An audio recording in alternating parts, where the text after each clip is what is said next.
Bonjour à tous, dans cette vidéo nous allons plonger dans l'histoire mystérieuse et sanglante de Jack l'Éventreur. Cependant, juste avant de continuer cette vidéo, je tiens à mettre en garde les personnes les plus sensibles d'entre vous. Attention, il y a certains mots peut-être qui pourraient en choquer certains.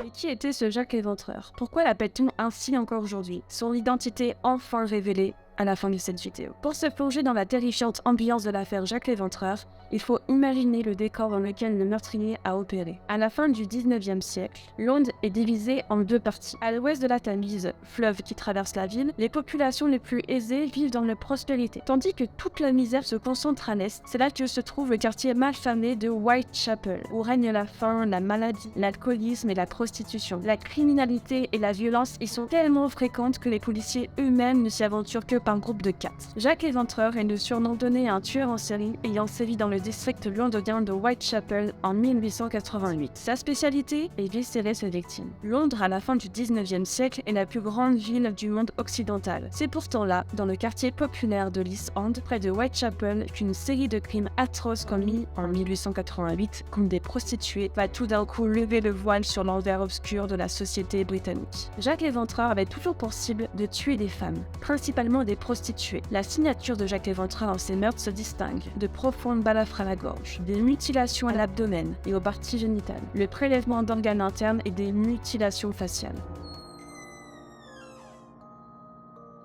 Tout commence à la fin de l'été, le 31 août 1988, lorsque l'on retrouve à Bucks Row, une ruelle sombre de ce quartier ouvrier, le cadavre de Mary Ann Nichols. Cette femme de 43 ans, ainsi que la misère avait poussé à la prostitution, a été étranglée, puis on lui a tranché la gorge, entaillé l'abdomen et lacéré les organes génitaux. Une semaine plus tard, le 8 septembre, dans une arrière-cour du quartier voisin de Spital Heath, on découvre le corps sans vie d'Annie Chapman. Elle a aussi été égorgée et éviscérée. De surcroît, sa partie intime, l'utérus et la vessie ont été prélevés par le meurtrier. À la fin du mois de septembre, deux autres victimes sont identifiées, prostituées elles aussi, Elizabeth Stride et Catherine Edwards. Cette dernière a été atrocement mutilée. Des organes ont été retirés du ventre ouvert et déposés près du visage balafré. Un rein a également été sectionné et subtilisé par le meurtrier. Quartier populaire gangrené par la misère et l'alcoolisme, fréquemment englouti par le brouillard londonien. L'East End n'en était certes pas à ses premiers crimes, mais ces meurtres sordides soulèvent l'indignation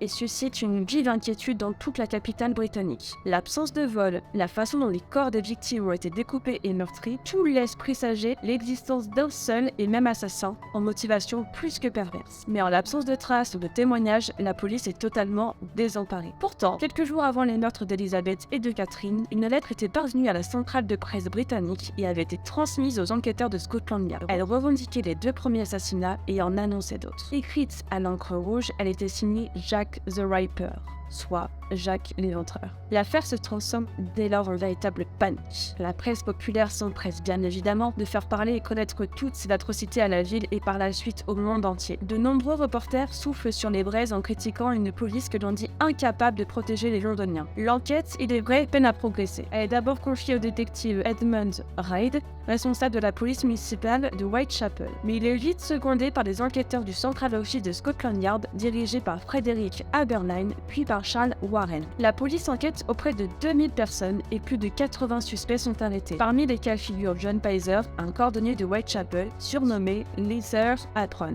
qui veut dire tablier de cuir. Émigré polonais soupçonné par le quartier. Mais ni lui, ni aucune des autres personnes appréhendées ne correspondent au meurtrier, faute de témoignages fiables. Il est impossible d'identifier. C'est uniquement 130 ans plus tard que l'identité du meurtrier, Jack l'Éventreur, a enfin été révélée. Derrière ce pseudonyme se cachait en réalité Aaron Cosmins, un barbier interné pour folie. Nous savons aujourd'hui qui se cachait derrière ces atrocités grâce à un ADN prélevé sur le corps de Catherine Edwards, la quatrième victime de Jack l'Éventreur dans la nuit du 30 septembre 1888. À savoir également que Aaron Cosmins avait déjà été considéré comme l'un des principaux suspects, mais par manque de preuves, celui-ci avait été relâché. Il décède en 1919 à l'âge de 53 ans. C'est par ces mots que se termine cette vidéo sur Jack l'Éventreur. Si tu aimes ce genre de contenu, n'hésite pas à lâcher ton petit follow avec le pouce bleu sur la vidéo.